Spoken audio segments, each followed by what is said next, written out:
प्रिय विद्यार्थियों, ध्वनि परिवर्तन के विभिन्न कारणों अर्थात आंतरिक और बाह्य कारणों के विभिन्न रूपों की चर्चा करते हुए आज हम विवेचना करने जा रहे हैं बाह्य कारणों की। बाह्य कारण वे कारण होते हैं जो वातावरण या परिवेश से जनित होते हैं और हम ये देखेंगे कि कैसे विभिन्न बाह्य कारणों से भी ध्वनि परिवर्तन होता है। आज हम जिन बाह्य कारणों की विवेचना करेंगे वे कारण हैं भौगोलिक परिस्थितियाँ, सामाजिक एवं राजनीतिक परिस्थितियाँ और ऐतिहासिक या काल प्रभाव। जैसा कि शीर्षक से ही स्पष्ट है, पहले नंबर का कारण है भौगोलिक परिस्थितियाँ। और अभी तक आप ये समझ ही चुके होंगे कि ये सभी बाह्य परिस्थितियाँ जैसे मानव जीवन के विभिन्न पक्षों को प्रभावित करती हैं, वैसे ही ये परिस्थितियाँ हमारी भाषा की ध्वनियों के परिवर्तन का भी कारण बनती हैं। पहली परिस्थिति लेते हैं भौगोलिक परिस्थितियाँ। भौगोलिक परिस्थितियों के कारण भी ध्वनियों में परिवर्तन होता है।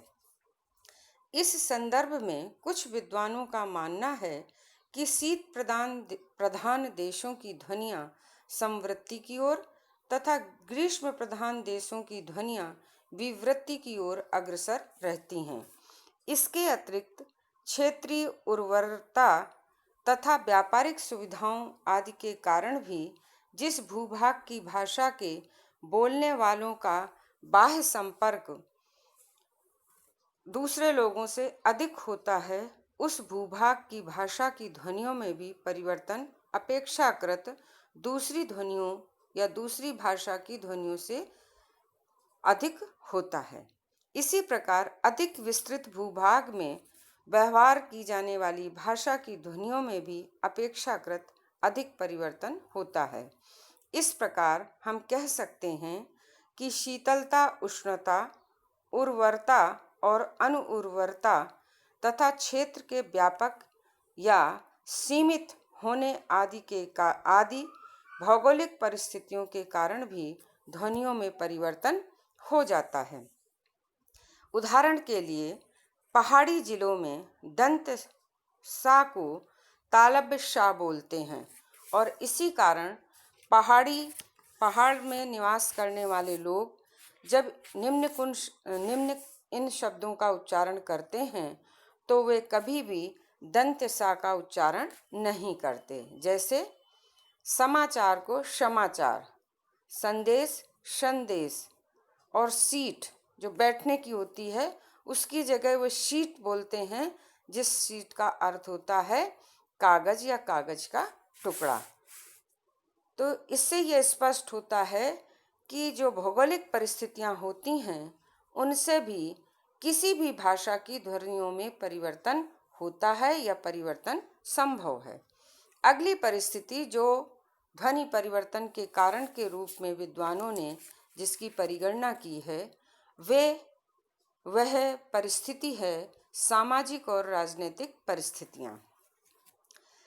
ये बात हम अच्छी तरह से जानते हैं कि मनुष्य एक सामाजिक प्राणी है और सामाजिक प्राणी होने के कारण ही समाज या समाज से संबंधित जो उस समय की राजनीतिक परिस्थितियां होती हैं उनका भी मानव जीवन पर बड़ा गहरा प्रभाव पड़ता है। और ये गहरा प्रभाव उसके व्यक्तित्व पर ही नहीं बल्कि उसके द्वारा प्रयोग की जाने वाली भाषा की ध्वनियों पर भी पड़ता है। उदाहरण के रूप में जैसे कहा जाता है कि उन्नति काल में जब सामाजिक रूप से उन्नति काल होता है और राजनीतिक रूप से स्थिरता का काल होता है, तो वहाँ पर शब्दों के शुद्ध रूप के प्रयोग पर बल दिया जाता है या भाषा का शुद्ध रूप प्रयोग किया जाता है। इसके विपरीत जब सामाजिक और राजनीतिक स्थिति के अनुसार अवनति काल होता है या हम कहें कि कई संस्कृतियों के संक्रमण का काल जब समाज में चलता है या राजनीतिक उथल पुथल या अस्थिरता होती है, उस समय भाषा के अपभ्रंश रूपों के प्रयोग की अधिकता होती है। ये हम अपने भाषाई इतिहास से भी जान सकते हैं कि किस प्रकार हमारी हिंदी भाषा के पूर्व जो भी रूप हैं जिनसे हमारी हिंदी भाषा विकसित हुई है, तो वैदिक संस्कृत से संस्कृत, पाली, प्राकृत, अपभ्रंश और अपभ्रंश के भी विभिन्न क्षेत्रीय रूपों से आज हम हिंदी का विकास इस रूप में देख पाते हैं। तो कुछ उदाहरण लेते हैं कि जहाँ उन्नति काल में शब्दों के शुद्ध रूप या कहें तत्सम रूपों के प्रयोगों की अधिकता होती है, वहीं अवनति काल में अपभ्रंश रूपों की।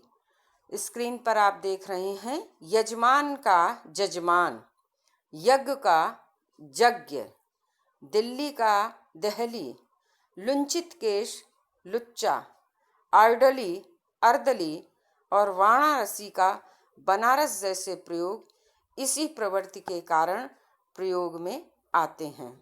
अब हम अगले कारण की ओर बढ़ते हैं। अगला कारण है ऐतिहासिक या काल प्रभाव। काल का प्रभाव और उस काल के प्रभाव से मानव जीवन अछूता रहे, ऐसा संभव हो ही नहीं सकता। तो हम कह सकते हैं कि ध्वनि परिवर्तन के पीछे ऐतिहासिक परिस्थितियां या काल का प्रभाव या समय का प्रभाव भी काम करता है। प्राचीन काल से आज तक के वर्तमान काल के विकास के अध्ययन से हम जान सकते हैं कि वर्तमान काल से पूर्व हम किन किन सामाजिक, धार्मिक, आर्थिक, सांस्कृतिक और राजनीतिक परिस्थितियों से होकर गुजरे हैं, किनका शासन काल रहा, किनका हमारे सामाजिक और सांस्कृतिक जीवन पर प्रभाव पड़ा, किनका हमने अनुगमन किया, आदि आदि। क्योंकि किसी भी काल विशेष की परिस्थितियां भी विशेष होती हैं और वह विशेष परिस्थितियां मानव जीवन के सामाजिक और सांस्कृतिक जीवन को जब प्रभावित करती हैं, तो फिर मनुष्य के जीवन का कोई भी पक्ष प्रभावित हुए बिना नहीं रह पाता। इन सब परिस्थितियों और स्थितियों का यदि भाषा के सब रूपों पर अर्थात भाषा की सब इकाइयों पर, ध्वनि पर, शब्द पर, रूप पर, वाक्य पर, अर्थ आदि पर, सभी पर बहुत गहरा प्रभाव पड़ता है। काल का ही प्रभाव है या काल के परिणाम के रूप में ही हम देखते हैं कि हमारी वैदिक संस्कृत आज हिंदी के रूप में उद्भव का कारण बनी है। काल के प्रवाह के अनुसार या कहें नदी की धारा के समान हमारी हिंदी भाषा ने भी बहुत सारे रूप धारण किए और त्यागे हैं। कभी वो वैदिक संस्कृत के रूप में प्रयुक्त हुई, कभी लौकिक संस्कृत के रूप में, कभी पाली तो कभी प्राकृत, कभी अपभ्रंश तो कभी आज वह हिंदी की 5 उपभाषाओं और 17 उपबोलियों के रूप में या क्षेत्रीय बोलियों के रूप में विकसित हुई है। दूसरा उदाहरण है द्रविड़ों के संपर्क से ही हमारी हिंदी में मूर्धन्य ध्वनियां आई हैं, ट, ठ, ड, ढ और ण। मुगलों के संपर्क से आगत वे 5 ध्वनियां जो अरबी और फारसी के मूल शब्दों में ही प्रयुक्त करने की दरकार रखती हैं, वे हैं क, ख, ग, ज और फा।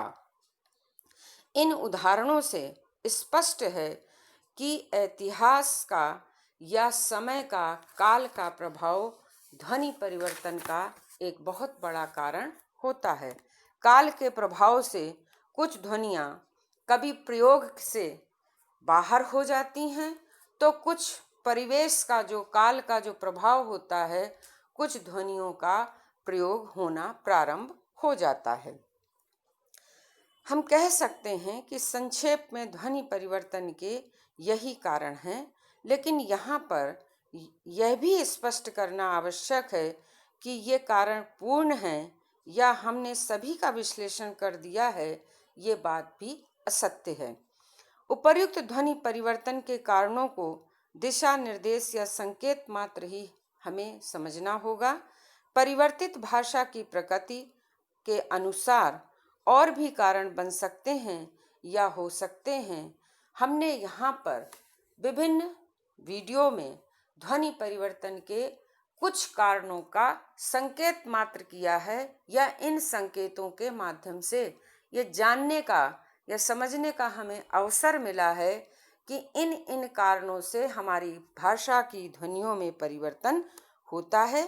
अगले वीडियो में हम किसी नए प्रकरण के साथ पुनः मिलेंगे। इति।